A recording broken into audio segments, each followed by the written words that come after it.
Oh, good morning, my friends. Can you hear me okay? I'm in the truck. OJ's on the bed sleeping. Look at that. That's a way to start my Monday. Erica Hartman just became a new YouTube member. Welcome back, Erica. We missed you glad. We missed you a lot. We got backstage. We're going to be talking about Kyron Horman, a case that should never be forgotten because tomorrow will be 14 years since he disappeared.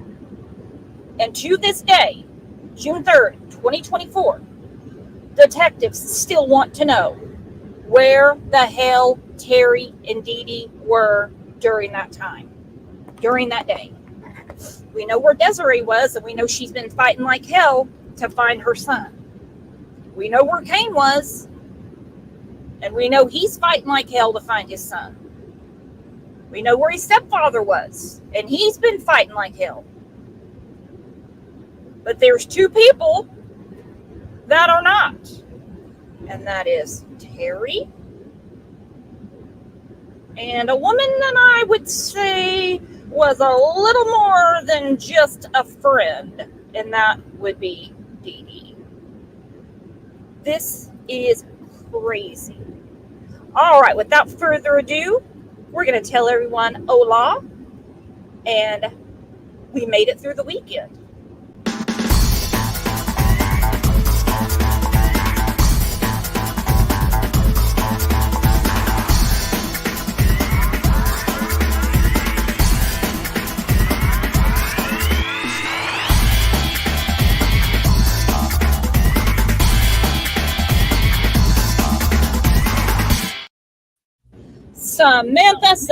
Samantha. I cannot believe another year has gone by and we are still talking about no charges, no arrests, and no Kyron. Talk to me. I know. You know what? I had such high hopes for 2013 or 2023. And yeah, it's kind of really disheartening. Like you said, another year. Tomorrow, Mhm. 14 years. 14 14 years. years. He'd be a grown man now. So for people still putting 21. out Kyron's pictures, he'd be a grown man now. He's not walking around Saudi Island in that CSI t-shirt. Nope. Nope, he would be 21 years old.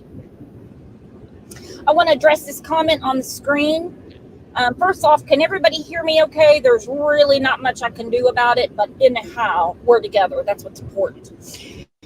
Judy Folk said Dee Dee was to Terry as Jody was to Ruby Frankie. That is such a great comparison. It really is. I've never thought of it that way. I do think Dee Dee was, and probably still is, very enamored by Terry. I think there's a little bit more going on there than just tea and coffee, okay? Yeah. Desiree even talks about it again here recently in her last interview. Mm-hmm. She talks about their relationship again. Yeah, it's crazy. We actually had a visitor here in Vancouver, Washington, and her name was Dee Dee Spicer. I got a message from a friend of mine who was eating at the Outback next to the mall, and she saw Dee Dee Spicer eating. So she was 4 to 5 hours away from home and in this area this weekend while we were passing out flyers and while Desiree was doing her annual car wash for Kyron. And that is freaky as hell. You know, she's just keeping an eye on things. She Yeah, wants to know how close people are getting. I was a little bit creeped out. I'm gonna admit it because I just was like, why is she here right now? And you know what? It was amazing to hear my member tell me that she actually walked straight up to Dee Dee's table and asked her what her and Terry did with Kyron. Whoa! Oh wow! Did Dee Dee freak out like she normally does, or how did she handle that? She said, I had nothing to do with that. That's all she said. The conversation started in the bathroom, but the woman ended up getting freaked out because she was in the bathroom with Dee Dee, asking her or telling her that from the other stall. Dee Dee Spicer told her, "Hold on a second, you know, I'm gonna come out and I'll talk to you. I can't hear you." Well, she got really nervous and left the bathroom because she realized she's in the bathroom pissing with Dee Dee Spicer by herself. So she goes back and sits in her booth and she's trying to listen to what Dee Dee has to say to her friend if she realizes that she had asked her anything in the bathroom. And then right before she left, she just got the guts to like say something to her face to face as she's walking by her table. And she told me, she was like, "I really wish I could have just said something else. There was so much more after I left that I thought." And I'm like, "No, that was perfect. That was perfect." That was perfect. And, good for her, because when you're taking a piss next to a murderer, it's probably a Yeah. good idea to go find somewhere else to potty, because that would freak me out too. And I think it's very telling that she's there keeping an eye on what you guys are doing. Now, let's talk about this weekend, because you had some insane advocacy going on for Kyron Horman, and good on you. Everybody, huge round of applause for Samantha and her team, because they went above and beyond this weekend for Kyron.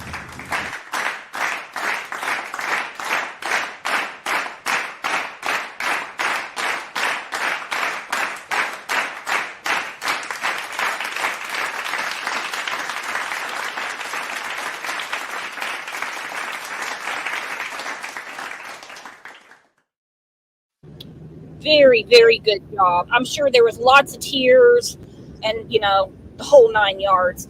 How do you think Desiree is holding up? Is she still just as passionate, or is she as frustrated as some people have picked up on? What was your impression? I got to meet Desiree for the first time.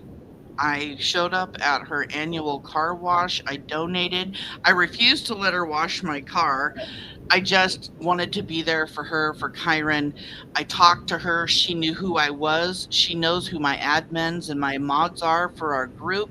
She knew about the event that we put up at the school, which was really awesome to just know that she's been watching us.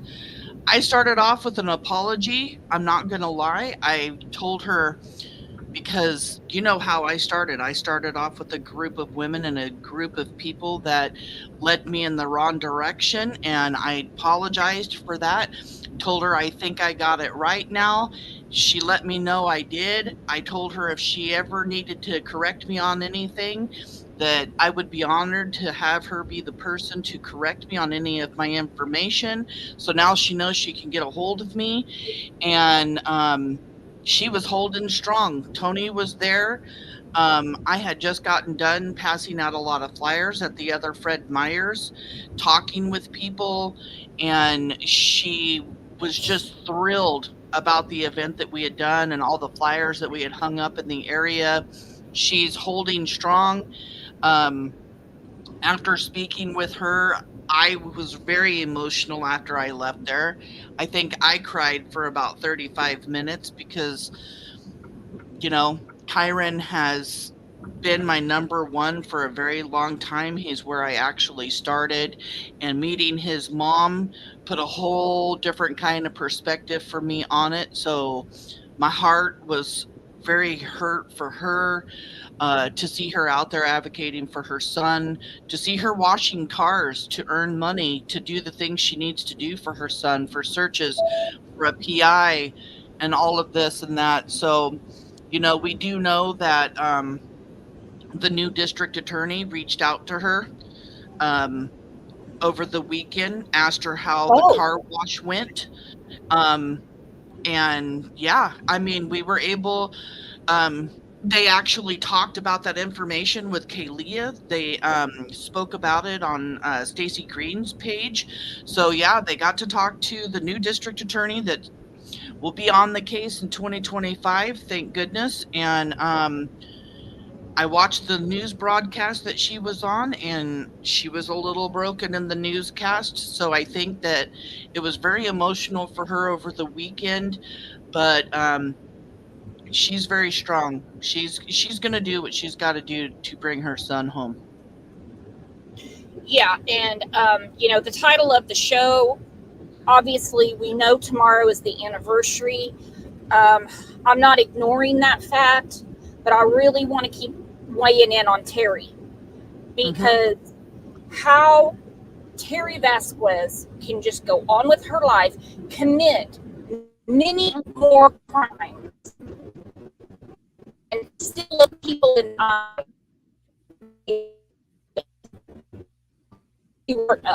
She how does she live with herself? You're cutting out pretty bad, Books. Are you moving around?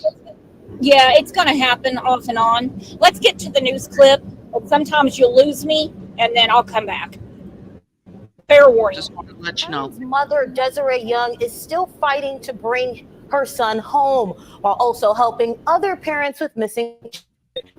She helped her car wash to raise money for his search, hoping to approach by hiring a private investigator and even creating a specialized task force. I can't even explain it. There's something in there that just yearns to touch him and hold him. She absolutely breaks my heart. It's heart-wrenching. I mean, just look at her. This is 14 years later, and she is still just as torn up as the day she got the call. Kyron didn't get on the bus. Kyron didn't make it home. And that now, of course, she knows way more than she knew then. Yeah. And as far as Dee Dee saying what she said in the bathroom about how she didn't do anything, literally, you didn't do anything, Dee Dee. You know why? Because when you were pinned down on the stand, you pled the fifth to 140 some questions. You wouldn't even answer when the attorney asked who is in this picture. And that picture is of Kyron Horman. And you wouldn't even answer that. What an a-hole. More than anything, Desiree Young just wants to see her son Kyron again. The last time she saw him was almost 14 years ago, disappearing from Skyline Elementary School in Northwest Portland after presenting at a science fair. Kyron was dropped off by his stepmother at the time, Terry Horman, taking a picture of him within an hour of him vanishing. Last seen wearing a black CSI t-shirt. Young says Terry has told multiple versions of that morning, but has yet to be charged. The fact that we trusted this person to take care of Kyron, and she not only betrayed that trust, but she also victimized all of us. Young admits being angry at Terry, but it hasn't distracted her from the bigger goal, putting as much effort as possible towards finding Kyron, organizing a car wash in Beaverton to raise funds for an even more aggressive search. With hopes of hiring a private investigator, law enforcement approved K-9 teams and a specialized task force. Doing flyers and bracelets and buttons, and we're constantly spreading the word, and our volunteers are awesome. And, raising money to provide some support in that arena is really important in a missing child case too. Young is using her pain and platform to educate other parents of missing children, hoping to inspire them to continue to fight no matter how much time has passed, emphasizing the importance of working with law enforcement.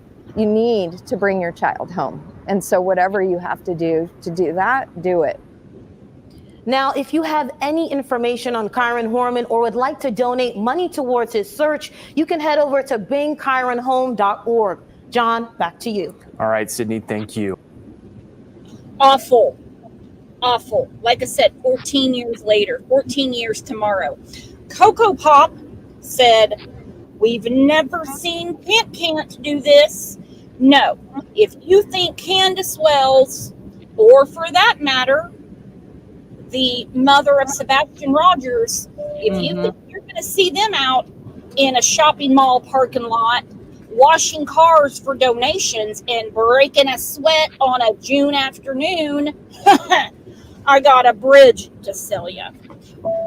So this was Desiree last year at the car wash. Listen to her. Say to Terry, we're coming for you. Don't sleep. Just want to say to Terry, we're coming for you. Don't sleep. Say to Terry. Say to Terry, we're coming for you. Don't sleep. Just want to say to Terry, we're coming for you. Don't sleep. Say to Terry, we're coming for you. Don't sleep.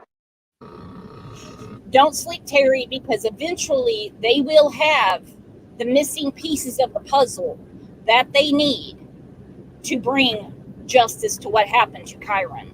Now, it would be great if they could find Kyron. Do you still think that, I know that searches pop up, continue on Sabi Island. Do you think they're looking in the right place, Samantha? I know that they're still searching. That's what I know. And I don't think they're going to give up searching for Kyron. But with the new district attorney, I no longer believe that they are going to wait to find Kyron's body before pushing forward. I think that they hope that they can, because I'm sorry when I say it like that, because let's face it, they're doing searches in the area and they're looking for an unalive Kyron. And that's just the facts. And they must have some kind of evidence or something to prove that. Otherwise, they would be looking in different, in different ways and in different areas or something. But that's what's happening. I've been saying it for a long time that, if they weren't out there searching in that area for an unalive Kyron, I used to think they were just going to wait to find him because Desiree was saying that for a long time. I think that the no body cases are working these days, and I think that they will push through without a body if they have to. And I think this new DA is the person to do it. We've had 3 recently. One I wasn't very happy with because it seemed like one child got justice and the other one didn't. That's in the case of the West Boys in Cal City in California. We have Harvey Montgomery. Her father is never going to see the light of day, but that's a different case because they had an eyewitness to the murder. We have the Cody Bigsby. Again, his brother told what happened. Dee Dee is not going to tell anything. So we're not going to have an eyewitness, or we would already had one by now, in my opinion. So what's it going to take to, get the click for Terry? I don't know. But this interview Desiree did with Doug Bishop. Now, before all the perverted stuff with Jared came out, Adventures with Purpose was doing great work. And they did a water search for Kyron. Okay, Jared has lost contact with Desiree and Payne. Go figure. He got other things going on right now. But Doug is still very invested in the case. He did an interview with Desiree, and she let a lot of things out that made my jaw drop. How about you, Samantha? Oh, the best thing that can happen when cases are still going after this long, like in Kyron's case, 14 years, the best thing that can happen to the public to light a fire under their ass is to put out some new information. And that's exactly what Desiree did. And you already know my mouth and my jaw was hitting the floor. Oh, yeah. Wow. Because some of the stuff that she talks about, I have talked about, speculated about, thought about. We've talked about it. And yeah, I was mind blown. And also confirmed that some of the stuff we've been talking about is absolutely 100% true. Yep.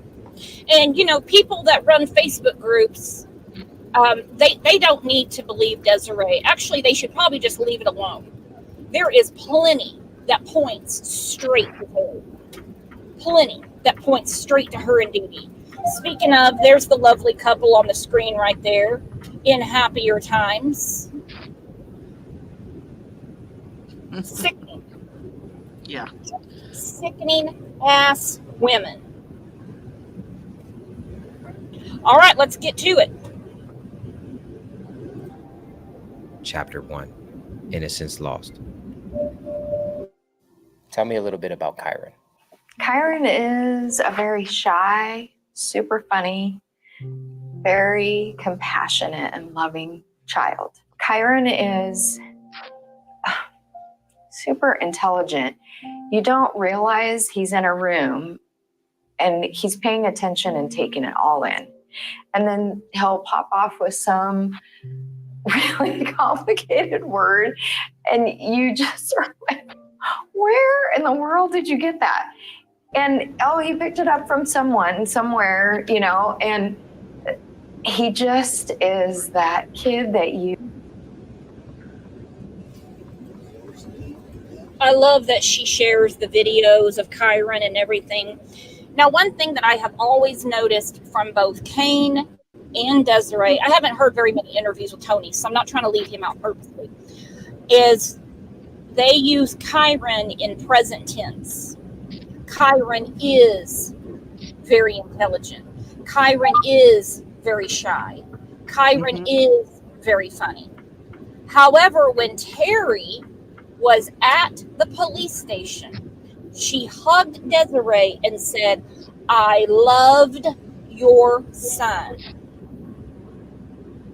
Right off the bat, Terry had him in past tense. That's a huge difference, wouldn't you say, Samantha?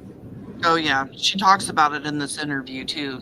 You can even still see the panic on Desiree's face during this interview when she starts talking about it, because you know her mom was sitting right there when it happened, and she just kept saying, she just said she loved him, past tense. She says loved, you know.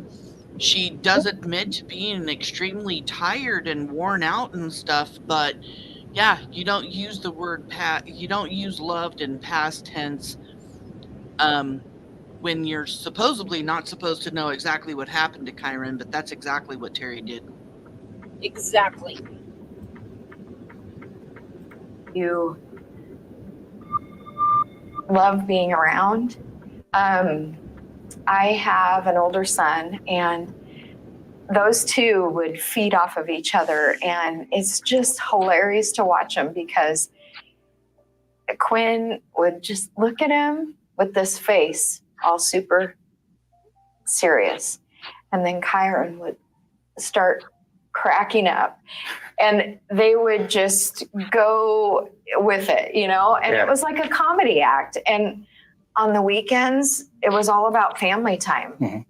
We just would hang around the house, or he would ride his bike, and we'd go for walks around the neighborhood. We know all of our neighbors. We're super close with our neighbors. That's the people that we are. We look out for each other. We've always been that way. We have a tight group, a trusted group. Like, our life had structure and boundaries, and you just wouldn't expect this to happen. You just wouldn't ever expect it. It's hard.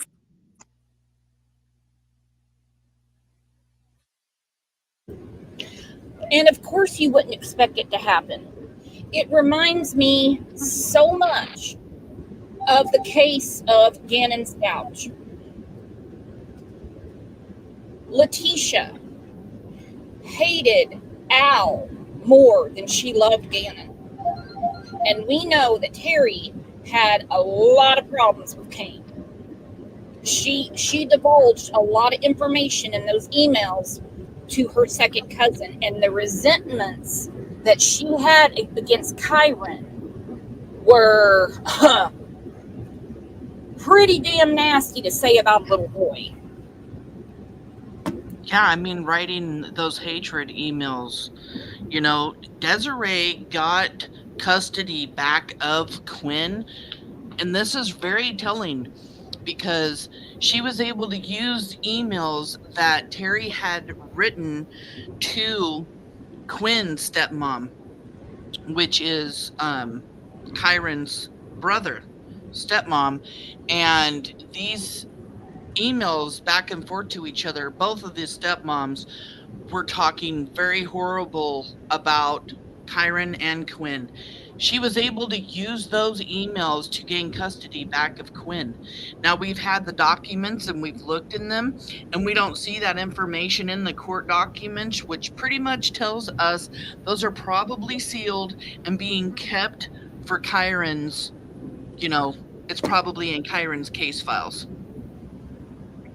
Right. Desiree, I think you're 100% right. I think that when they are finally ready for trial, I think those emails are going to sing quite a song to the jury.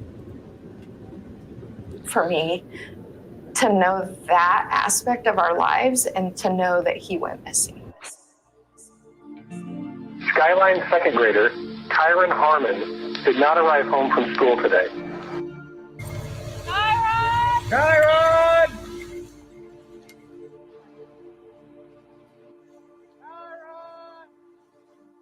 Kyron, we miss you, we love you, and we need you home right now. Chapter 2, Mask of Deceit. I found out about her from my best friend. She made him call me on July 15, 2002 at 4 a.m. I was pregnant and Kane had cheated on me. Apparently he said something by mistake. He was cheating on me for a while, that he cheated on me before, prior to that, that this person was a teacher that he knew of. She had red hair. And so I did something that I had never done in my life, and I spied on him. And I pulled out his briefcase and found a letter in her handwriting, and it was exactly how to screw me out of a divorce. And she said, "You will have lots of sex with me." That was how I realized that my life was not really what I thought. In January, after I had moved out, she was waiting around the corner with her stuff, and she moved in right away. The day that I figured out who she was, we get an invite in Quinn's backpack for a birthday party. And when I looked at it, I recognized the handwriting.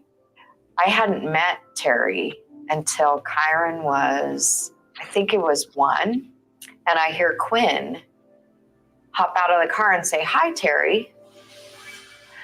And that was when I realized that was the first time that I met her. I was careful. I didn't say a word to her. She offered her hand to me and I ignored her. So I was holding back a lot of anger over the years and all hurt that I had endured because I wanted to be a good person in front of my boys. We could stand next to each other at soccer events, track, cross country. We supported the boys. I have stood there and stuffed back all the things I've ever had because it was important for my kids to learn from this that we were going to co-parent together, as painful as some of it was.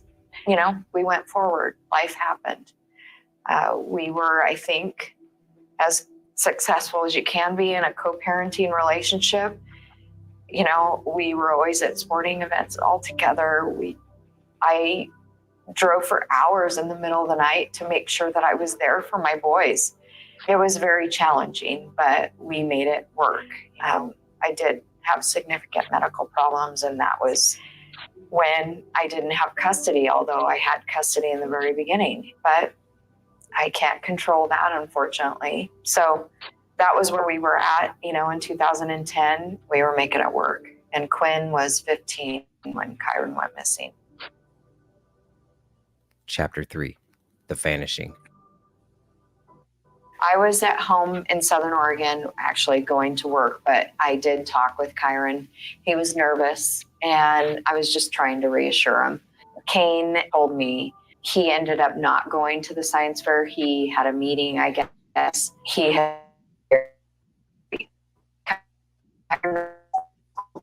But he.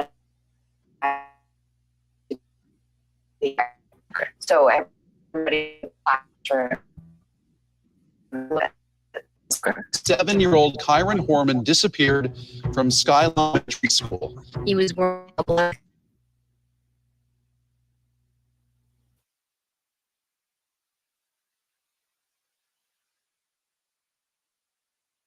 Busy day, science fair, exhibits, lots of extra people, lots of commotion going on. There was the confusion with the doctor's appointment, which there'd be no reason to tell about this doctor's appointment because it wasn't for that day. It was like for like a week later, if that was even true. I know of 2 or 3 women that saw Kyron not going into Skyline with Terry, but leaving with Terry. That cannot be overlooked. The police aren't picking at Terry because she went to 2 different Fred Meyers and went to work out with a sick baby. It's because Kyron was seen leaving with her. And she lied about it. She was the last known person to see Kyron Horman.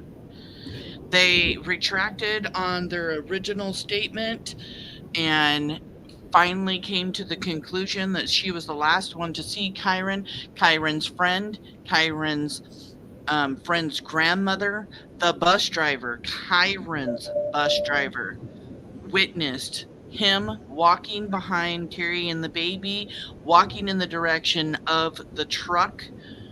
There's no doubt about it. I mean, Kyron Horman's bus driver is going to know who Kyron is and who Terry is. The woman picked him up every day for school. You know, she's actually, I think, one of the best witnesses in this case.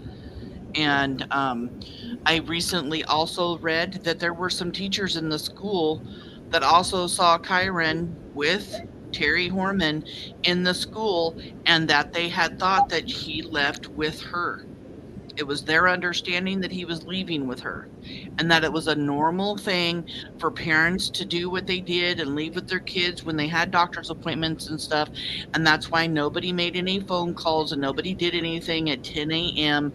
Everybody thought Kyron had a doctor's appointment. Desiree's cleared it up and said there was never a doctor's appointment. Yeah, Desiree said there was never one, but they didn't call home or anything because Kyron he left with Terry. Yep. So when people get mad about the school and say, why didn't the school do more? Well, when a child leaves with their parent, step parent, whatever you want to call it, there's nothing to question. They're with who they're supposed to be with. Right. They thought that he was safe. In any case, the last person to see the victim normally is the one that did it or the one that knows more. Yep, 100%. CSI t-shirt, black cargo pants. Kyron was last seen by his stepmother, Terry, dropped him off at Skyline Elementary, and has been charged in his disappearance. That night when they interviewed us, they came to me and Tony in the house, and I believe that they were working through ruling us out. They had to alibi us, had to get our information, all of that. So by about 3 a.m, they came to us and asked us to go to the school. And I thought, oh, they must have cleared us, right? I remember it was one of the most difficult situations because I started to walk into the school and I saw all the exhibit way still. And I thought it was going to throw up and I couldn't walk. And thank God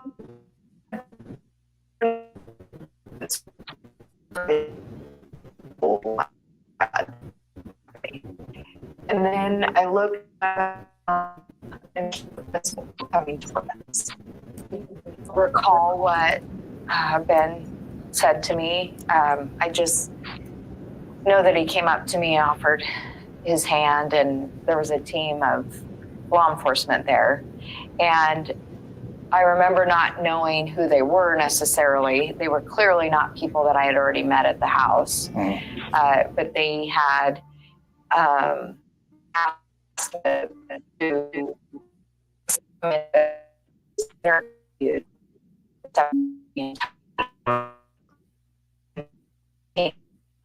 team went with me. I remember sitting across a round table from a couple of individuals. I believe one was with the FBI and I believe one was with Multnomah County. I remember just really struggling to try and think who in the world could possibly do this. You know, they asked me the usual questions. They had me go through everywhere I had been that day. You know, I said, you can have everything. Like, if you need to go through our house, if you need my computer, my phone, you can have everything. We were talking and they asked, do you know anybody who could do this to Kyron? Who would take Kyron? And I said, I honestly don't know. I offered up everything I could possibly think of. I actually thought of all the evil in the world first. And they asked, you know, if I knew where Kyron was. And I said, God, I wish I knew. I would give anything to go back in time and to pull him out of that moment and protect him and be there. And I can't undo that. And I can't undo that. Undo that. Undo that.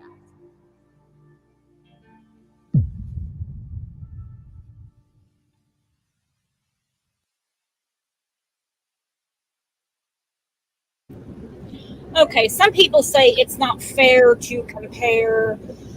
Everyone acts different. You know, the lectures that we get around the internet. Love the lectures. My favorite is, this is supposed to be about Kyron. You shouldn't be talking about his parents. The parents are part of his life. Of course the parents are going to be mentioned. Shut up. Avi has a really good question. She said, look at how Desiree, 14 years later, is reacting to the disappearance and probably murder of her son. Look at the way Brandy Neal reacts just hearing her son's name. Then we look at some others and they don't have, if they had a pocket full of shits, they wouldn't give you one. I'm thinking about Candace. I'm thinking about Katie Proudfeet. It tells a lot. These parents are victims, just as much as Kyron is. A matter of fact, Kane's called a victim in the court documents. That's why the murder for hire plots against him have not been pushed forward yet, because his murder for hire plots sit right inside the case with Kyron, and it says that because Kane Horman is a victim in his son's disappearance, I mean, that right there explains. This isn't two separate things here. It's one. It is one court case involving Kane and Kyron, and and he's privy to more information because of that. That's also mentioned in the court documents. And people don't understand, why won't they push forward? Well, there's no statutes of limitation on the murder for hire plots, so they're going to sit right there.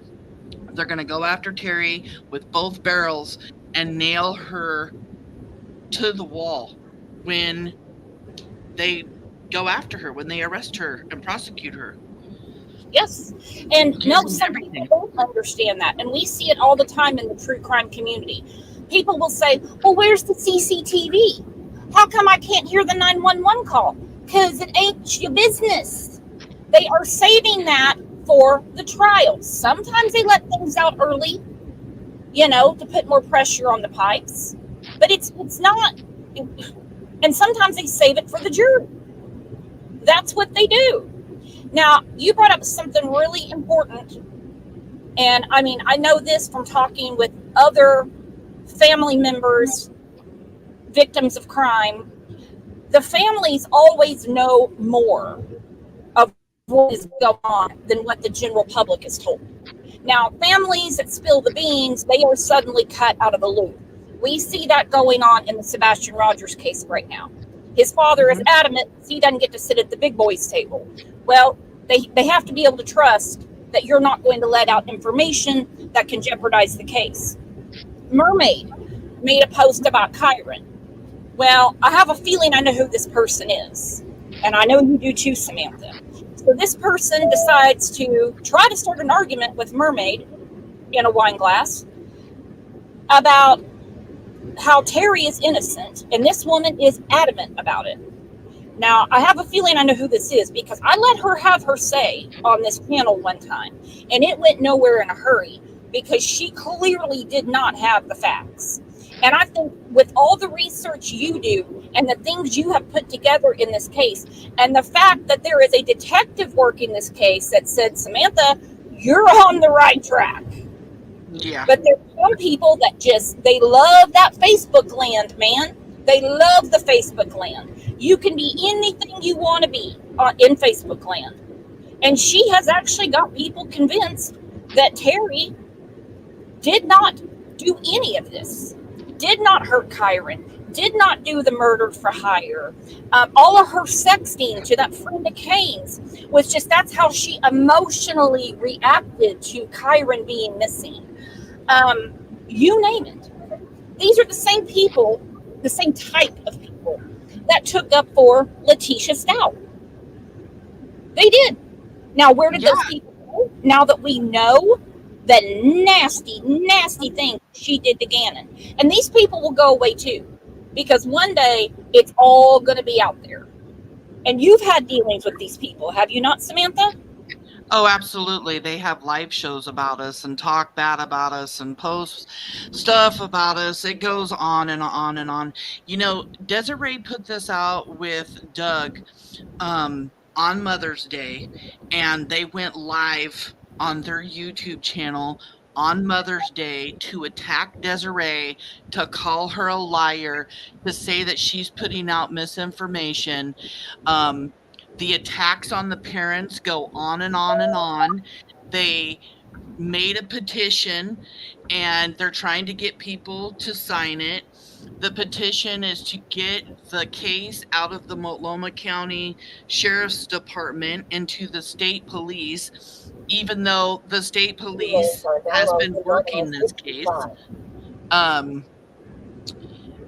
I mean, in the petition, they have absolutely no right to interfere with this case. They have absolutely no right to go above Kane or Desiree's heads. This is their son, that they have nothing to do with his disappearance. They have no right to do that to these people. And they make it look like not spreading misinformation. This is her life. This is her son. And they go live on Mother's Day to call this woman a liar? Some of these people are real lucky that they don't get their asses sued. I mean, the lady we're talking about, I mean, she tried to sell food stamps to buy her kids Christmas presents. So, I mean, you're not going to get anything if you sue her.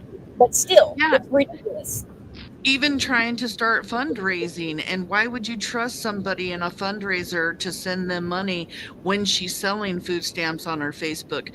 You know, in this petition, she doesn't have permission from the parents, and she uses the parents and makes it look like, you know, the family is behind her, the family is involved, that this is going to help the family, when it has nothing to do with the family.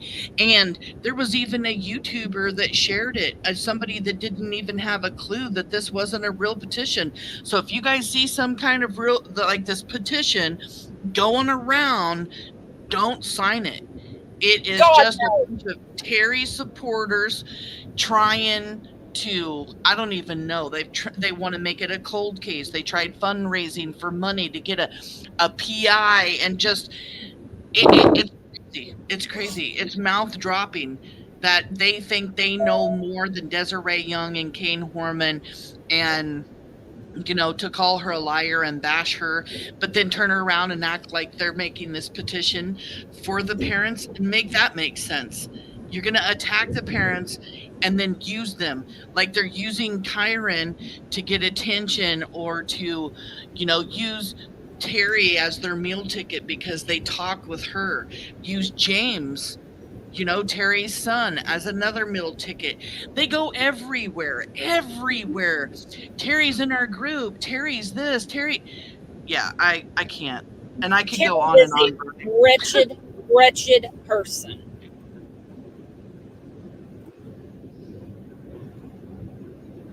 Chapter 4, Searching. The second it's too quiet, the second that I feel like it's not working in our favor, we're not helping Kyron, there's nothing happening, then I'm going to do something to force the issue, right? And that's what I've done over the years. I'll do a search, and I have always been completely transparent whenever I've done a search. We have always turned over all evidence. I am very careful about the way I run searches, and I always have the proper technology, the people that are certified in Multnomah County doing the searching. I have dog teams that are brought in from all over the U.S. who are trustworthy and can do the job, and I know that the dog teams are reliable. I don't ever run it half-assed. I would never do that. I would never want to compromise Kyron's case. I have done a search every year with the exception of the last couple, and it's been a long journey. I have, over the years, helped families of missing children. I've been a resource for parents when their child goes missing, and in those first moments. The thing I'm most passionate about and connected to is working with the Department of Justice and the training facility, the national training facility for training law enforcement on CART teams, child abduction response teams. I speak to law enforcement about the family perspective, the best practices, the protocols we need to follow in cases like this. I feel like I make more of an impact when I can make that change in how we help the families, how we. And this is something that I have to applaud Desiree on, and Kane, because the Kyron Horman Foundation has helped many families with missing children. One in particular is the family of Michael Vaughn. Yep. And that they will give their energy and, put their hurt and anxiety to the side for a little bit to help other families. And one thing that she brought up that is so important that some people just do not friggin' understand, and I don't even go there with them anymore. They're not worth my time. These people are just not worth their time. But when the FBI CART team says no abduction, they mean that shit, okay? You can feel it. They said no abduction for Kyron, meaning nobody walked in that school and lured him off. Nobody saw him on the playground and snatched him. They said no abduction. That comes back to Terry walking out of the school with him. I think about the Summer Wells case, the FBI CART unit. No abduction. There is no abduction here. How they investigate it, how they get to the bottom of it, hell, I don't know. That's above my pay grade. Then you look at the case of Michael Vaughn. You look at the case of Sean Hornbeck and others. FBI CART team says, this is an abduction. You're going to need our help. And that's what's going on. Your roof. They have ways to be able to determine this. So, for anybody to argue that this was not an abduction is absurd.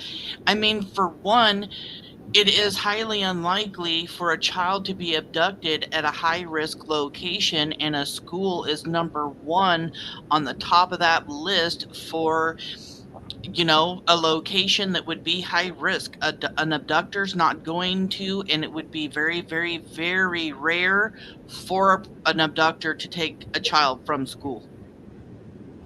Yep, especially when he walked out with Terry. I mean, come on. Investigate these cases. How do we do it right? How do we improve on what we've done wrong? But I think that I have that impact and I can make change. I can hopefully be heard in a different way. I think it's really, really important to improve on everything that we do, or we're not going to ever bring our kids home. Chapter 5, Shadows of Discord. And from what I understand, their house was very divided at the time when Kyron went missing. Kyron was struggling. He didn't want to go back. He would cry and cry and cry and didn't want me to take him back. We realized that he was wetting the bed. I didn't know why that was. He couldn't articulate what the problem was to me, but there was problems, clearly. And it finally came to a head where I wasn't going to take him back. I couldn't do it. And I want to protect my child. There's clearly something going on. And I called Kane and I told him I wasn't bringing him home. And Kane said, yes, you are, that this is not an option. And I said, I'm taking custody back. He said, it's not an option.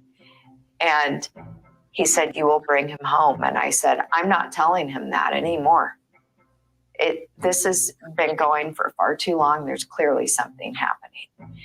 And I gave the phone to Kyron, and I normally do not act that way, but I did not want to be that person. Yeah. So he had to be the bad guy and tell Kyron that he had to come home. And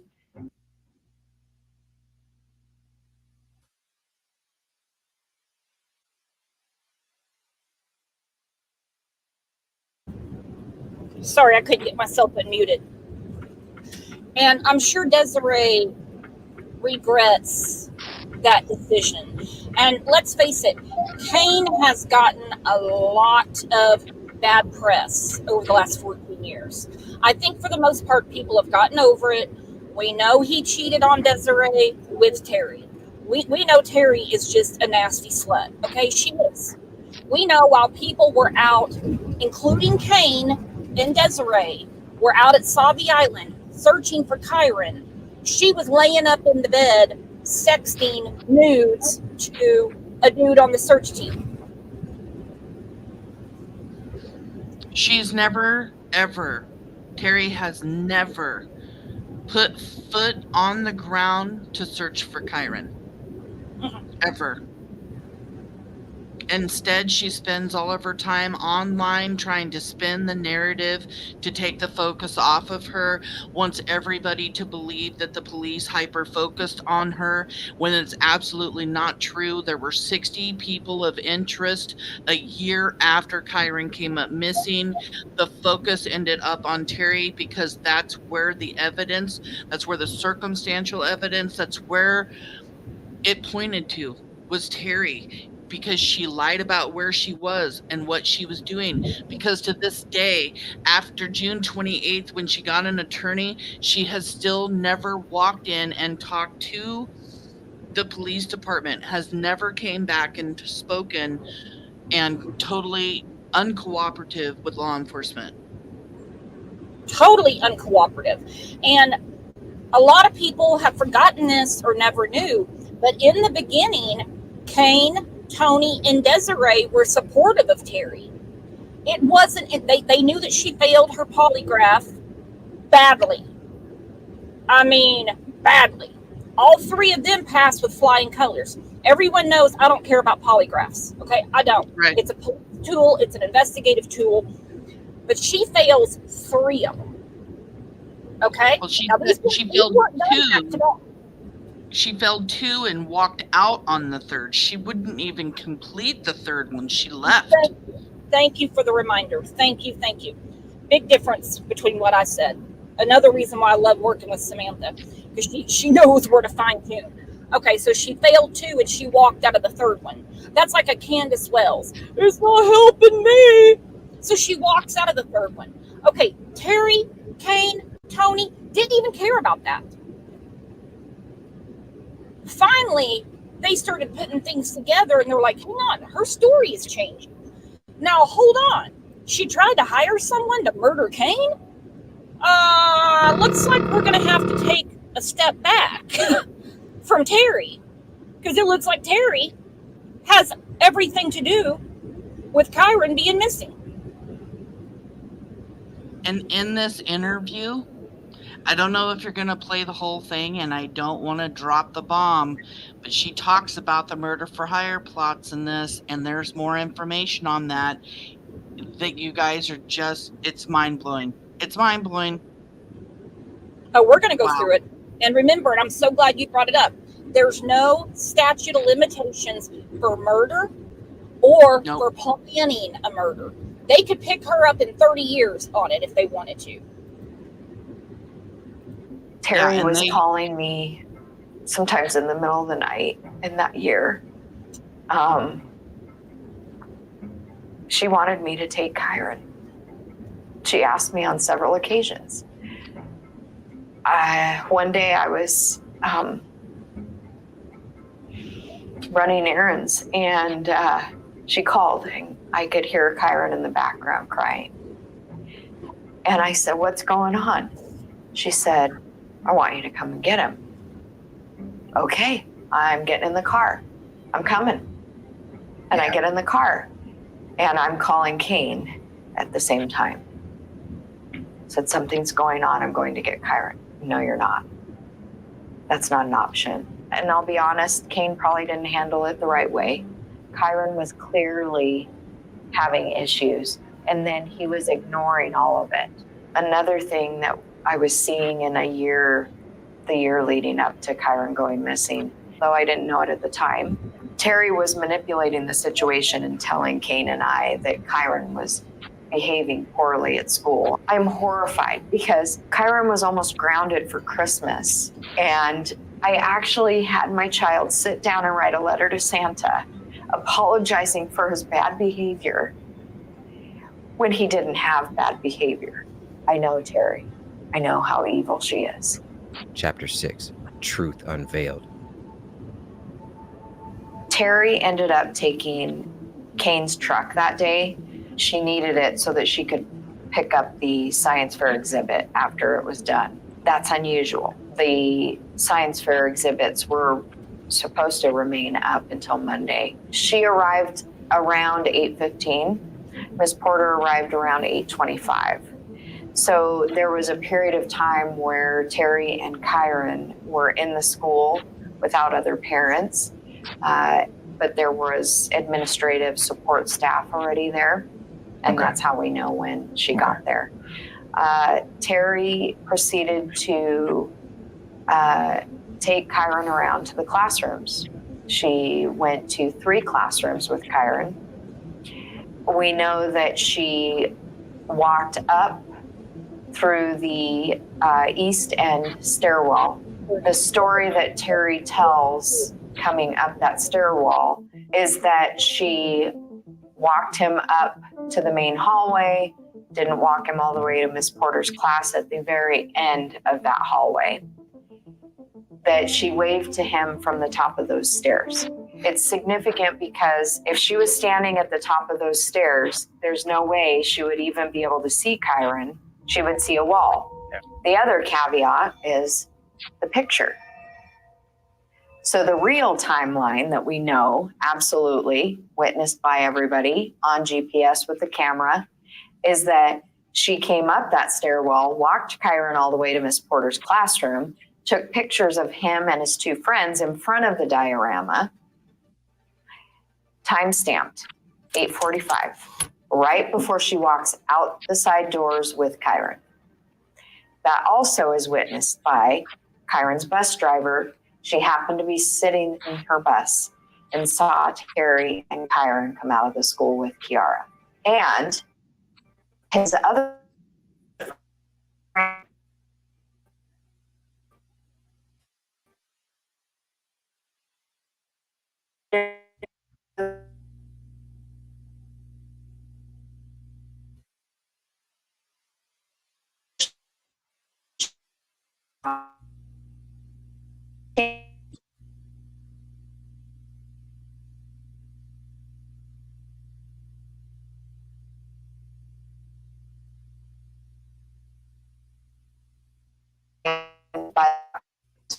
She claimed that the first Fred Meyer didn't have it and that she went to the second Fred Meyer. So she's seen pulling the second Fred Meyer, pulling into the parking lot. She's on video surveillance. Kyron is nowhere to be seen in the video surveillance, although Kyron is the type of child, if you told him to stay in the car, he would absolutely listen to you. From that moment, Terry is missing, although seen by witnesses in various side roads off of the Skyline area. She's seen pulled over on the side of the road. Her phone is out of signal for a significant period of time. Her phone pings at 11 a.m. driving down Highway 30. She's seen checking Kiara in there at the gym. She was seen walking around, talking to people she did not know significantly, but showing them the photo of Kyron. She had injured her leg, and the person noted that Terry indicated it was because she dropped a weight on her leg, down her shin, but the person said it was not that kind of injury. It was like she scraped it on something uneven and jagged. And it was odd because she did not work out. Not once. How long was she at the gym? A total of about 15 to 18 minutes. What? Yeah. She didn't work out. She has several interviews in the first several days, right? Okay. And so the first timeline,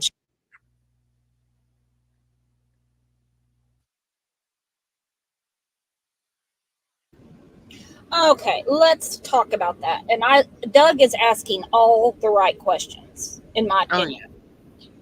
Okay, Britt said, nice catch, Mama. Exactly. Because from when she took the very famous picture of Kyron in the CSI shirt, that's 8:45 a.m. Okay, she's at Fred Meyer's at 9:12 a.m. Between 8:45 and 9:12 a.m., people saw Kyron leave the store with her. Now, in that amount of time, she didn't have time to do anything with Kyron. That's where I'm wondering, did she hand him off to Dee Dee? They talk in this interview. They talk about Dee Dee too. They talk about how Dee Dee was. Oh, you just I don't want to give it away, you guys. I just don't want to give it away. We're just having a conversation. We'll get to it in here. But there's just too many oddities. Okay. Also, when she says, okay, she's only at the gym for 18 minutes. Yeah, 15 to 18 minutes. That's not enough time for her to drop off the baby, go switch into her gym clothes. That's not enough time to do that. And then warm up a machine. She was there to be seen. And also, two women at the gym said Terry is usually one of those people that just kind of walks by you. She's not there for conversation or anything. But she made sure to be seen and show people that picture of Kyron at the science fair. Now, I think that the injury to her leg is significant. Because for one, she didn't do a damn thing to herself at the gym. They have people on camera there.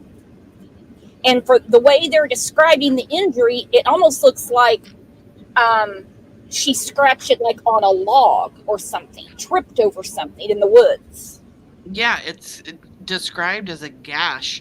And if you drop a weight or something on you, like she said to people, you're going to have a bruise. You're going to have a bruise. Yes, exactly. It's not going to be a gash. And a gash to me is like a cut or scrape or something that almost leaves the skin raw or, I don't know. A gash just seems more intense than what Terry, is describing. And, she says that she took that picture earlier. There's just so much in this interview. She claimed that she got to the gym at 11:39, but we know because of camera footage at the gym that she didn't get there till 12:20. And if she was only there for 15 to 18 minutes, she was back at home, or she was leaving there by 12:40. That gives her almost a whole nother hour to her timeline than the original timeline that law enforcement had put out, because they hadn't seen the footage from the gym.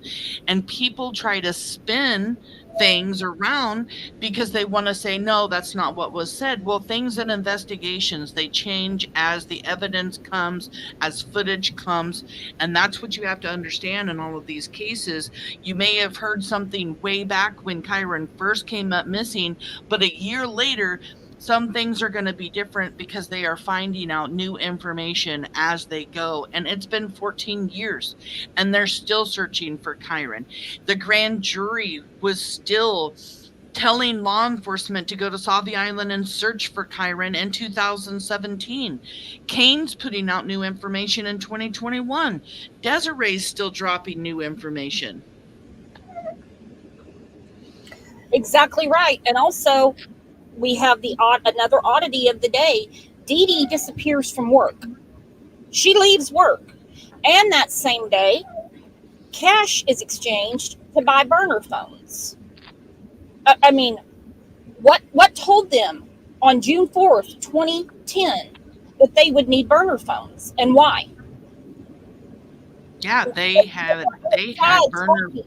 They would go outside to talk because she was so afraid that the FBI had wired the house. Yeah, and that's when Dee Dee, towards the end of June, went and stayed with Terry. So they had burner phones not once, but 2 different times, on June 4th and at the end of the month, when they were bought with cash and in a different name. Dee Dee Spicer even admits to doing it because the woman came forward and told law enforcement that she purchased phones with Dee Dee for Terry and Dee Dee to use while Dee Dee stayed with Terry. Yep. Sickening. And this just comes down to Terry knew her and Kane were on their last leg.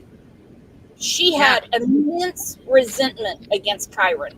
She wanted it just to be Kane, her, and their daughter. She'd already sent her son away. James was living with her parents. Now, some people will say, no, it was Kane that did that.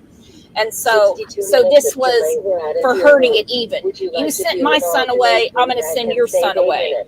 But according to James, it was his mother that sent him away. I don't know. She's giving doesn't have that in there. Okay. So they're wondering, where is she between, these times? So at first, the timeline is very sparse because she hasn't thought it through. She hasn't figured out where she was. She can't account for that time. Okay. So she's having to manufacture stuff.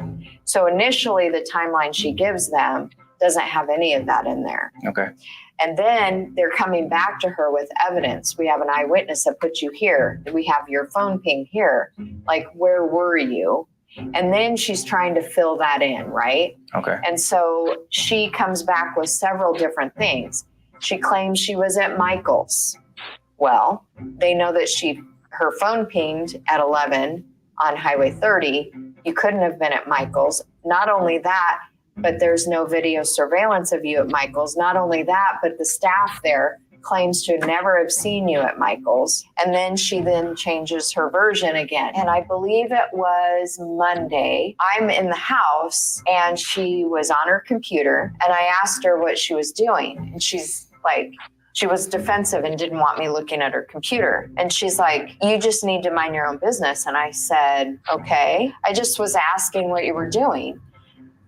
Well, you know, they're trying to get my timeline of where I was.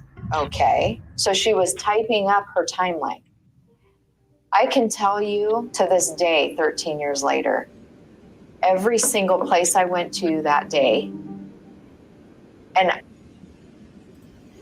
The nerve of Terry telling Desiree, you need to mind your own business. Well, I'm just asking what you're doing. Where they keep asking about my timeline. How dare them? So she's sitting down to type it out. You know why? So she could remember her lies. And Desiree says it is her business. Like Desiree said, all those years ago, I can tell you everything I did that day. But she's sitting there, I have to type this out. No, you could have just told them one time and they would have been good with it if it could be proven. Your timeline could not be proven. They found a totally different timeline. She had to keep of her lies. That's the reason she was on the computer typing all that out. And the evidence is her credit card and cell phone pings from her phone put her in different places. That's how they know that Terry was in places that she didn't tell them. I mean, they were able to put it together simply as that. I mean, she turned her phone off after she left that second Fred Meyers, and then her phone pings on Highway 30 when she turns it back on. What did she do when she left that second Fred Meyers until she turned her phone back on? Why is she turning off her phone? Why are they using burner phones if they're not guilty? Guilty. That's why. And how Dee Dee got roped into this, that's the reason I think they had more of a romantic relationship, because Dee Dee was all about Terry. Man. I know, because that was the day the world came out from under me. I know what I ate for goddamn lunch. I can tell you everything I did that day, and she can't figure out where she was or what she did. It took me a while before I offered Terry up. It was awkward. You know, the more time that went on, the more my feelings couldn't be concealed. It was really uncomfortable to be there with her and watch her behavior, where she wasn't sad, she wasn't doing all of that stuff. She was going out of her way to lead a normal life, so to speak. She was getting her hair done. She was going to the gym. She was doing all this stuff, and I could barely function. I didn't want to live after Kyron. It was really hard. And I think it got to the point where it was so glaring that we all looked at each other, we all being Kane, Tony, and I. There's just no other person, right? Well, I'll tell you that our law enforcement team was very good not to focus too early on her. Okay. It was because of Terry alone, her actions, her lies, everything that we could prove, all the physical evidence, all the circumstantial evidence. It was because of all of that that they really started focusing on her. Mm-hmm. It wasn't any other reason. I will say that they have gone out of their way to exhaust every other angle and suspect out there. They have ruled out every parent that was in the school that day, every registered sex offender in the area, every house that neighbors up to the school. They have ruled out every single possible other person except one. I should say two. Terry's friend, Dee Dee Spicer. You don't get Dee Dee without Terry. Mm-hmm. In fact, they've had a personal relationship physically. Oh. As far as I'm aware, Dee Dee was 2 months. Yep, I knew it. I was just shocked that Desiree said it. They had a personal relationship, physically. You're not going to get Terry without getting Dee Dee. Nope. And I think Terry uses her sexuality to get things that she wants. And I think that's how she was able to get Dee Dee to do what she wanted Dee Dee to do, because she knew that Dee Dee was in love with her. 100%. And Dee Dee will forever be known by this case, particularly in the Pacific Northwest. Okay? She could go to New York. No one's going to recollect who Dee Dee Spicer is. But in that area, that name, you see her, God, they make me sick. Miles from the school on Germantown Road, working at a property where she was landscaping for them. She was also missing during the same period of time that Terry was. The people on the property always have lunch together in their central location, and they were trying to locate her, and she was missing. Okay. And they tried calling her, and she didn't answer. Her phone was on the property. Her car was on the property, but Dee Dee was nowhere to be found, and they looked everywhere. It's our understanding through information I've had turned over to me during searches that she was picked up by Terry from her job on that property. In the DA's office, they believed at the time that they could get her to flip on Terry. Several weeks later, they made an agreement with Dee Dee Spicer for immunity. Here's the problem with that. As you're investigating, you're getting evidence, you're obtaining new information, new interviews, all the things, right? And now, today, what we can say is there's physical evidence that is involving her. From what I understand, Dee Dee Spicer said Terry was using throwaway phones and had loaded it with minutes and was using that to communicate with people. They were able to acquire the phones. Dee Dee took them where they dumped them. I don't know when the phones were dumped. They got access to them a couple of weeks after Kyron went missing. There's communication connected to photos that were stored on the phone that is the physical evidence in the case. It's all things that imply guilt. It's all things showing conceal and lie and deceit. All of. Now, I would love to see the pictures that they found on the phone. Right? And this is mind-blowing. This information right here, never been released. Dee Dee took them to where they tossed the phones. Why, first of all, are they tossing the phones? Law enforcement found the phones. We're just now hearing this information. They found the burner phones. There's information tying Dee Dee and Terry on these phones to Kyron, his disappearance. Oh my God. Oh my God. Blows my mind. So Dee Dee, Miss Innocent, that was taking a pee next to your friend over the weekend that says she has nothing to do with it. She took them where she tossed the burner phones. Wow. And she wanted immunity. They had to pull it away, like Desiree said. They can offer immunity, but as they discover more evidence, it's like, I don't think I can give you immunity now. Because you see, you're going to have to pay for this. That's how I take it anyway. And then we have seen cases where proffer agreements have been made and they just make me sick. We've seen 2 recent ones. She still does have immunity. Yep.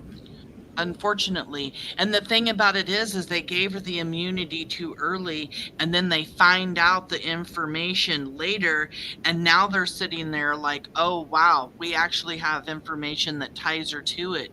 We shouldn't have given her immunity. It's actually been called accidental immunity, which is just mind-blowing in itself, because here is a huge mistake. That's what it is, a huge mistake. She gets this immunity and has it, and yet she's pleading the fifth and not saying or doing a damn thing. Nope. Pled the fifth. Even when she was asked, who is the boy in this picture? She knows that's Kyron. She damn sure knows it's Kyron. She pled the fifth. That's how nasty she is. I don't know which one's worse, Terry or Dee Dee. Let's take an unofficial poll. Who's worse, Terry or Dee Dee? Of it is circumstantial, which is unfortunate. And then she proceeds to plead the fifth. She doesn't want people to know what she is. And now that she has an immunity deal, we can never prosecute her. We can't ever fix that. Chapter 7. Missed Clues.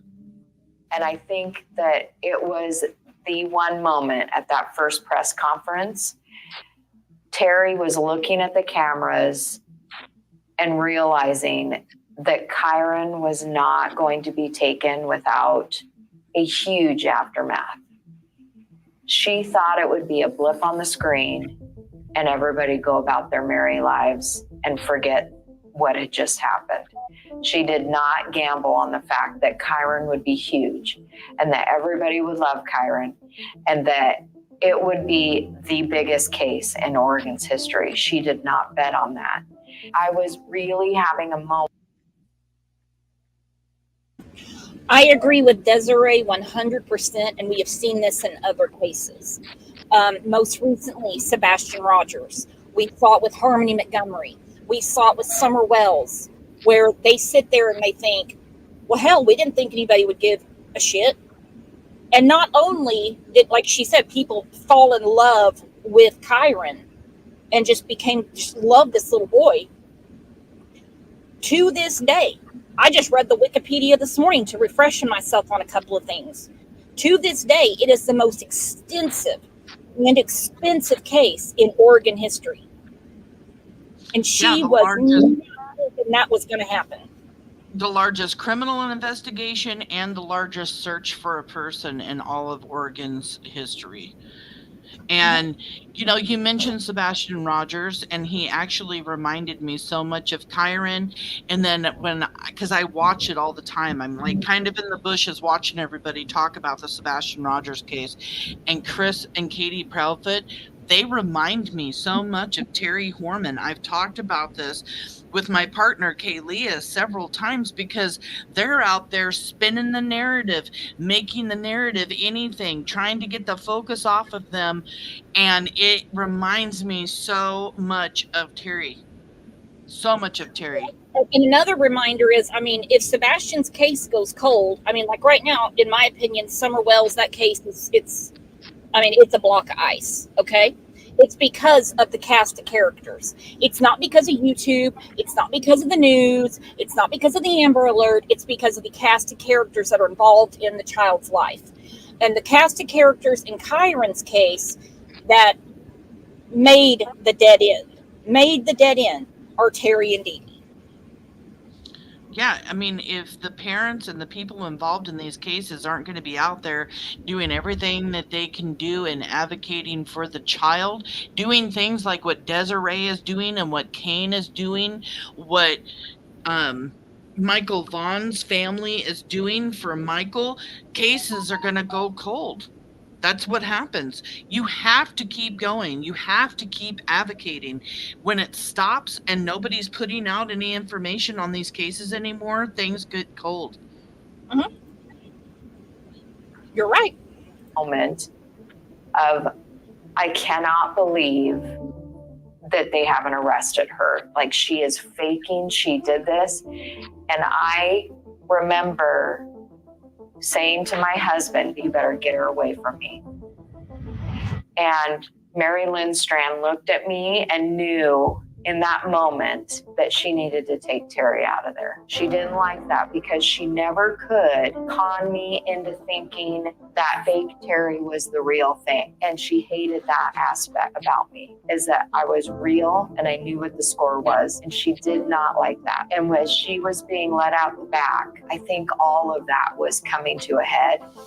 If there was ever any impact it had. You could see it. And they sent an investigator to take her to go get interviewed, and it shut her down. It was the wrong investigator. And I talk about that with law enforcement because it's huge. When you have somebody who's building a rapport with someone and they could potentially get answers, it is so important to send the right person in there at that moment. That was the one moment, and we lost it at that moment. That was it. It was done. We would never recover from that moment.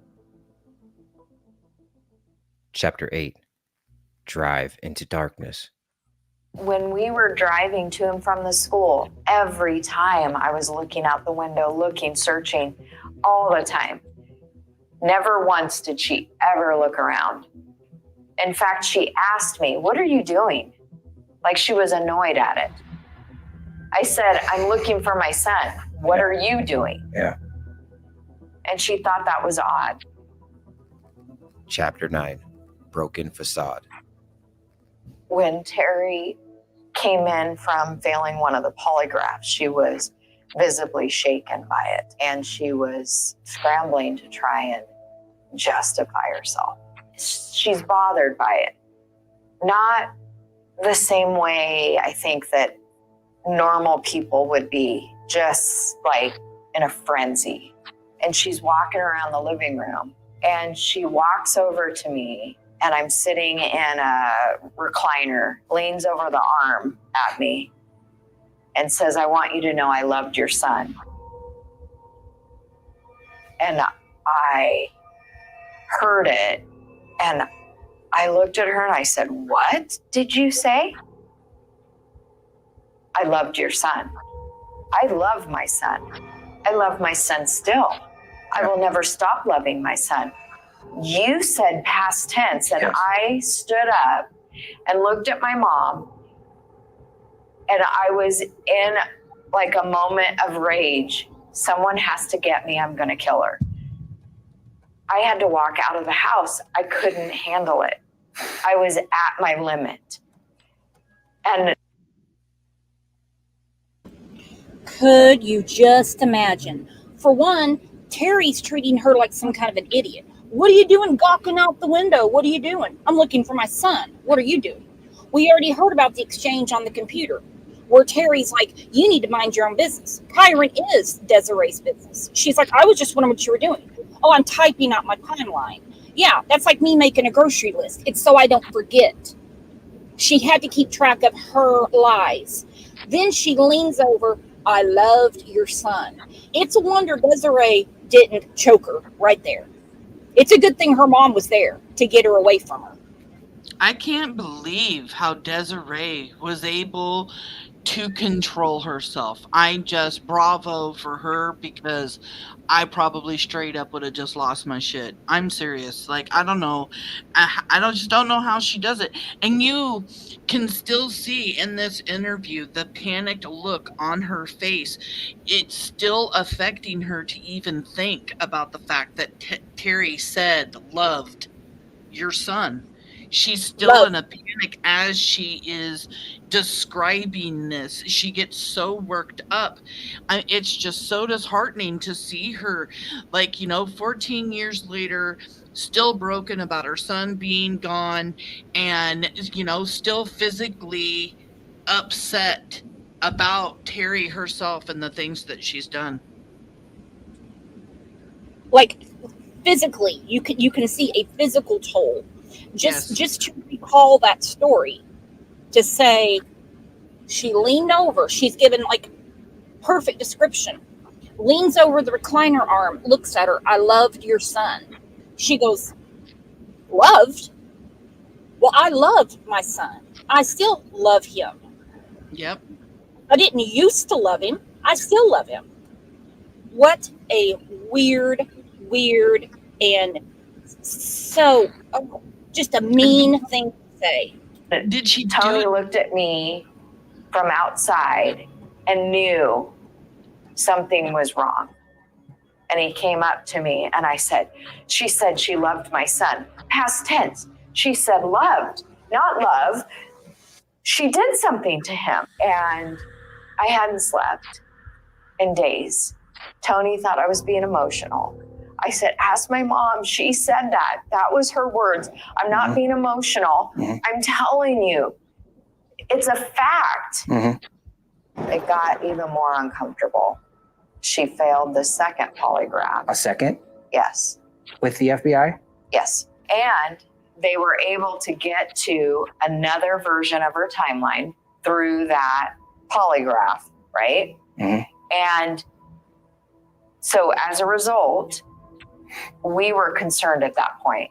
Tony said to me, they're not clearing her off their list. There's something wrong. Yeah. And so we all went into Kyron's bedroom, away from my parents, my son, and we went in there to talk. And Kane, Tony, and I confronted her. And I said to her, trying to appeal to her motherly instinct if she had one, think about it if it was Kiara. If it was Kiara and I was the last person with her, would you not want me to do everything humanly possible to clear myself? Would you not want me to take 5,000 polygraphs if I had to?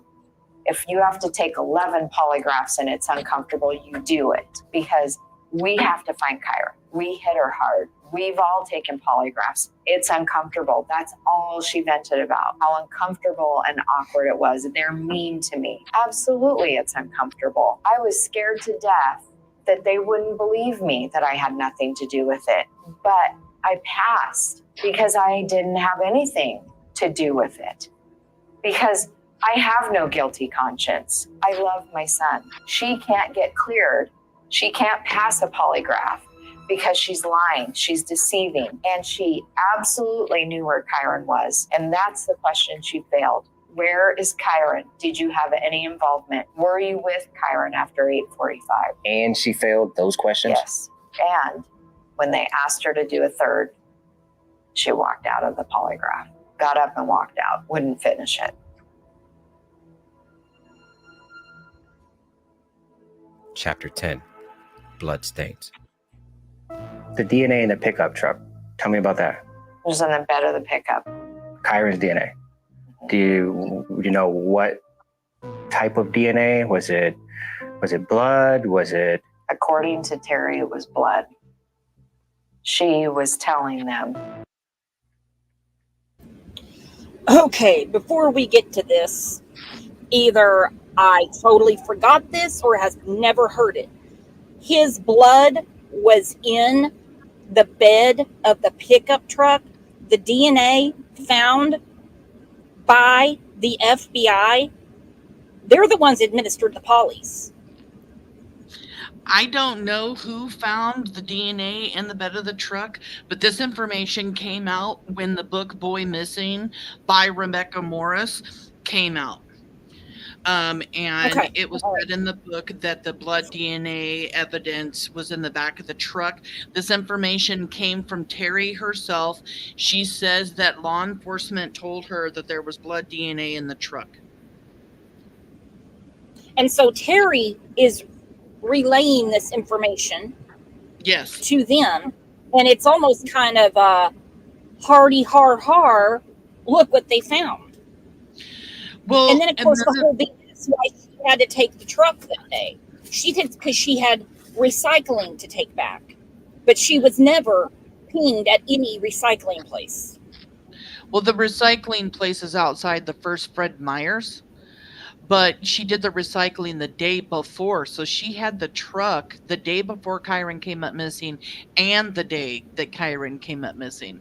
And the thing I find crazy about this DNA evidence is if she starts spewing this information to Desiree and Kane in a room full of people, you know that Desiree and Kane are going to be asking law enforcement, like, why is she telling us that there's DNA, blood DNA in the bed of the truck? You know for a fact. If I was a parent and blood DNA, I mean, that right there is horrific to even hear, for one. So you know damn well they talked to law enforcement about it. Do you really think that Desiree Young would be sitting here talking about it now or talking about it in the book, Boy Missing, if law enforcement didn't confirm with her and Kane that there was actual blood DNA evidence? Nope. And also, I think my question to law enforcement would have been, do you have enough yet to arrest her? My son's blood is in the bed of the truck she was driving. There is no explanation for that. None. But Terry's always got an answer. It's just none of her answers make any sense. Or telling us in the house that they had found that and had confronted her on it. And the police have not divulged this publicly, right? No. Which makes They wouldn't. sense. But she said that. Did they take the truck? Mhm. They took the truck. Did, In the beginning, yes. Okay, so and they did, all the workup and multiple times. Yeah. was that the only vehicle that they took? Nope, the Mustang also. She basically stopped cooperating, stopped doing interviews. It was about that time that we discovered through the evidence that she had tried to hire 3 different people to kill Kane in the year What? leading up to Kyron. Oh, I'm speechless. So Terry has tried to hire someone to kill her husband. 3 different people. 3 different people. Yes. Not 1, not 2, 3. Yes. Before Kyron's disappearance. Yes. It was a week prior to Kyron going missing where she had reached out to the 3rd person. It was a landscaper. She reached out to him in a final attempt to see if he would do it for her. Just 2 weeks later, Kyron's father moves out of the home he shared with Terry Horman, taking his 1-year-old daughter with him. Days later, KOIN6 confirms that Terry is a suspect in a murder for hire plot. Deputies believe she tried to hire a landscaper to kill her husband.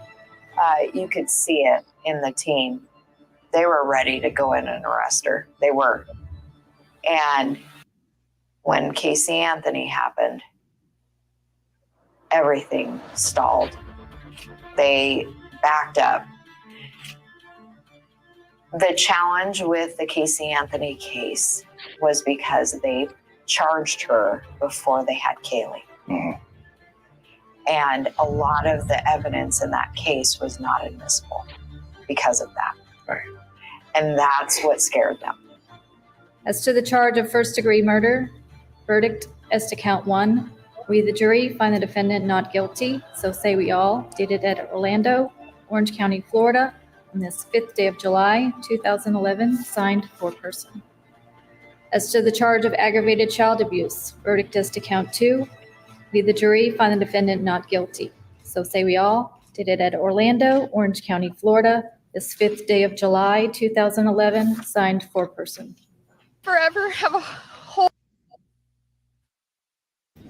Okay, in the Casey Anthony trial and that verdict and the mistakes made by Jeff Ashcroft, the district attorney, is going to weigh on every DA's mind in this country. No DA wants to lose a trial. No county wants to lose all the money spent on a trial.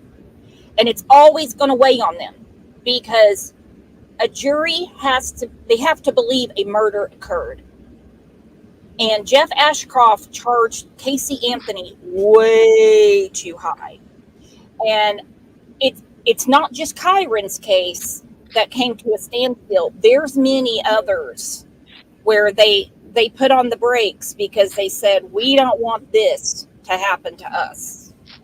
That is 100% correct. And I mean, a lot of people will try to disagree here, but even Dee Dee's attorney himself was on the news during an interview, and he even said that he thought that indictments were going to be coming down on Terry very soon, and then this all happened, and then indictments never came down on Terry. He did. He said it in July of 2010. He said both Dee Dee and Terry, he said, they're going to be indicted. And that is Dee Dee's lawyer. Goodness. Yeah, that's crazy. I never heard him say Dee Dee, but I know for sure he said Terry. It's just so crazy. And then, I mean, 3 different people Terry tried to get to Hurricane. 3. 1 a week prior to Kyron's disappearance. Yep. A And I week think she just prior. got so frustrated. She was like, "Look, if I can't get Kane offed, I'll do the next thing. I'll take away what he loves the most, and that's Kyron. Because Kyron, it was his favorite. It was no secret. He had some like favoritism towards Kyron. Doesn't mean he doesn't love his daughter. That's just, daddy's boy. That's my boy. That's my son. Hole in my heart because he's not here. Young and her family are still fighting for Kyron. Just last Friday, she filed a $10 million civil lawsuit against Kyron's stepmother, Terry Moulton Horman, who investigators say was the last person to see Kyron alive. I don't want Terry's money. I want Terry to face justice. She hasn't yet taken responsibility. The lawsuit would allow Young's lawyer, Eldon Rosenthal, to subpoena witnesses, acquire documents and evidence, and peel away the mystery of what happened to Kyron. Through this process, I hope to compel her to accept responsibility for what she's done.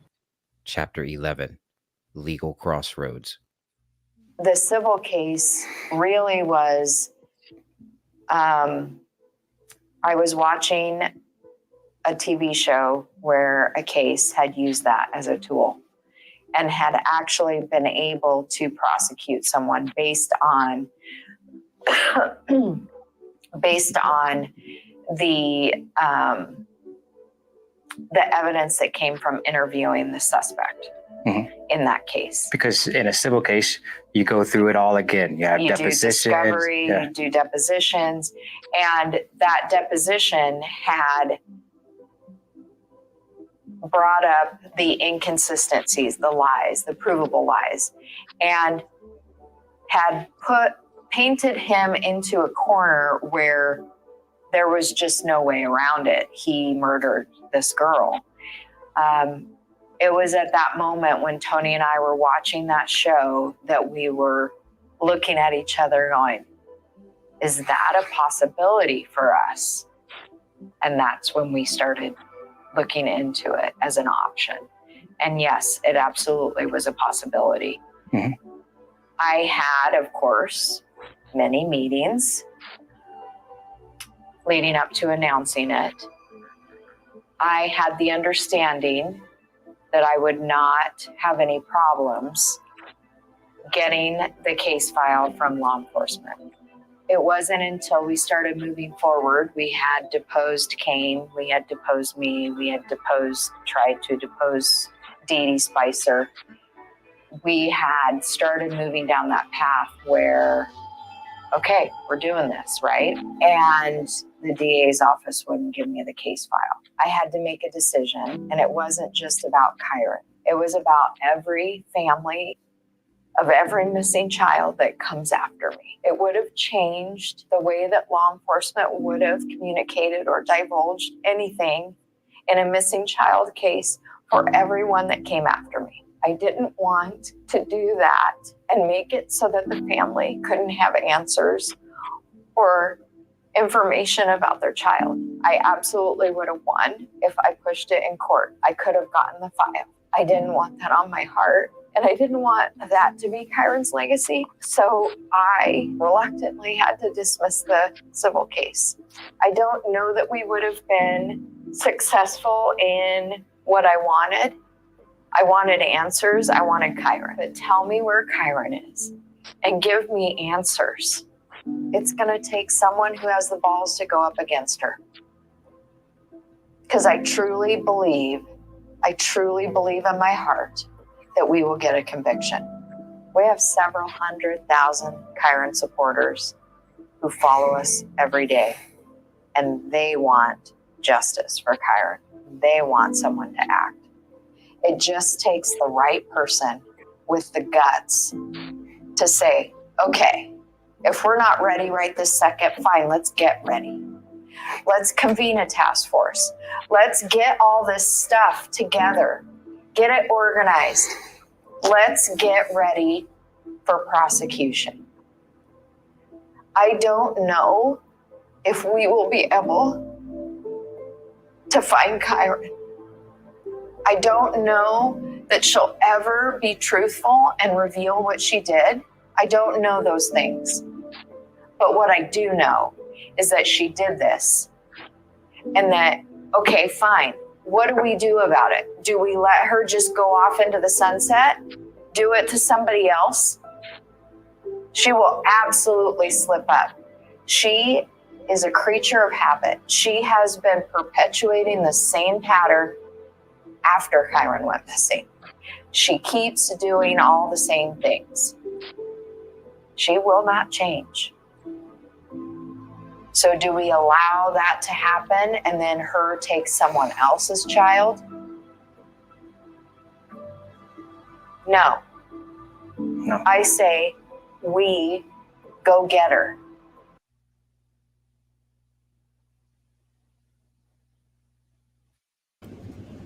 Woo! She said, I say we go get her.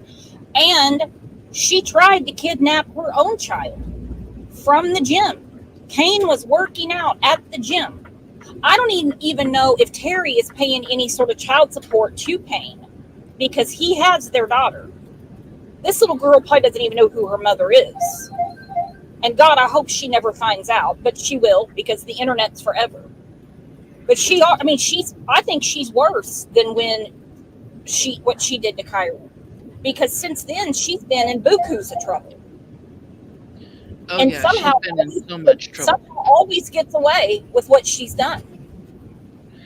She gave up the right to see her daughter so that she didn't have to talk about Kyron in court. That's what it came down to. And she gave her up. She's never seen her daughter since.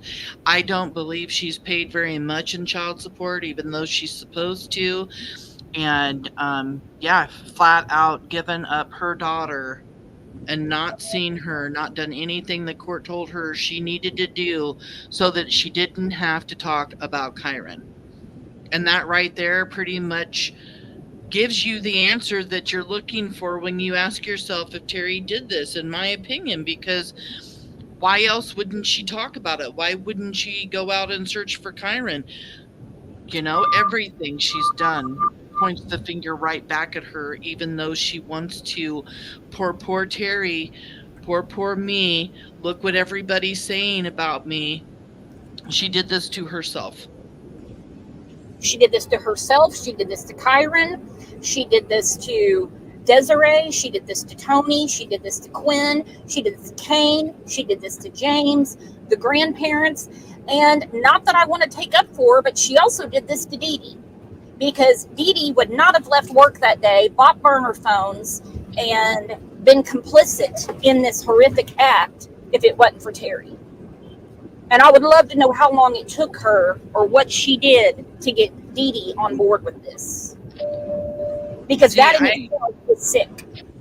I have a different opinion about Dee Dee Spicer because I think that she's pure evil, just as evil as Terry. And I've even asked myself if maybe it was Dee Dee's idea to get rid of Kyron when getting rid of Kane didn't work. That's just my opinion, just my gut feeling on it. But she is from law enforcement. She shows absolutely no remorse.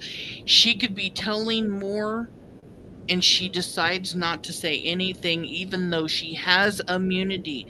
She has immunity. She's never going to get in trouble for anything. So why isn't she talking about it? Why isn't she telling law enforcement what happened? I'll tell you where we threw the burner phone. Yeah, I think she will tell her mind that her and Terry are somehow going to wind up together again. Oh, I still believe that they communicate with one another. I mean, even one of Terry's ex-boyfriends down there in California said that Terry was still using, burner phones. So, I mean, there's that. Why is she still using burner phones? Yep. She's disgusting. So now, when is your next show on Kyron? Are you doing one today or tomorrow? So I'm going live all day long for Kyron Horman tomorrow, starting at noon Pacific Standard Time.